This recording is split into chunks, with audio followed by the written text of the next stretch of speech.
I don't think it's an easy decision, and you're really just flipping a coin or rolling the dice and hoping that something works out if they're aiming to make the playoffs here. Caller, after a disappointing day on Sunday, the Vikings are once again in a quarterback conundrum. Kevin O'Connell Tuesday was very non-committal about who the team's quarterback would be after Nick Mullens threw 4 interceptions in just his second start of the season for the Vikings. So where do the Vikings go next? Should it now be time over these final 2 games to go to Jaren Hall, or is Josh Dobbs going to turn? What's next for the Vikings at quarterback?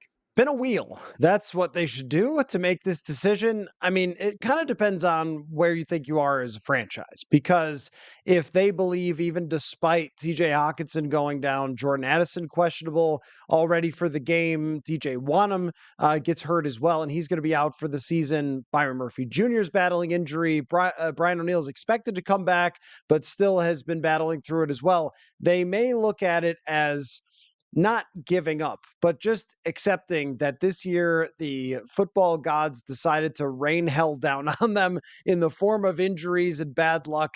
And it's better to think forward with Jaren Hall. And if he wins, well, that's great, but you're playing somebody who is going to be part of the future. He's on his rookie contract. They drafted him. He had an okay, I would say, training camp and preseason, and then got off to a good start against Atlanta. Looked like he could handle the offense. And Kevin O'Connell said he's been happy with him in the last couple of weeks of practice. So there's a pretty good argument to say, put in the rookie, see what he can do, and maybe he won't throw 4 interceptions and we'll still get the ball to Justin Jefferson. On the other side of that coin, Nick Mullens, you can never do this. You can never say, well, if you take away the 4 interceptions, if you take away Gary Anderson's 1 kick as a Viking, he was a great kicker. So you can never do that. But he did create a lot of explosive plays through the air. Like, he found Justin Jefferson in a lot of different ways in that game against the Detroit Lions. And the Green Bay Packers have a pretty brutal defense. So could Nick Mullens just not throw 2 interceptions, but do all the other stuff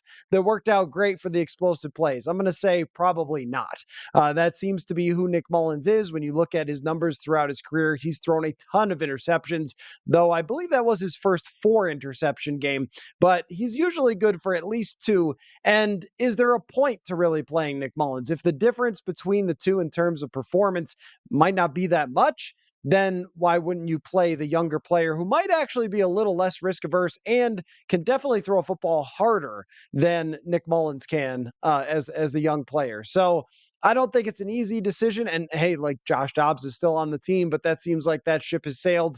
You're really just flipping a coin or rolling the dice and hoping that something works out if they're aiming to make the playoffs here, which of course they are. They still want to, but taking more of a long-term approach of let's find out what Jaren Hall has. At least along the way, you learn something and you probably don't lose a whole lot in terms of production and performance. That's been another Purple Insider Extra for Bring Me the Sports. Be sure to rate, review, and subscribe to the Purple Insider podcast wherever you get your podcasts. Talk to you next time.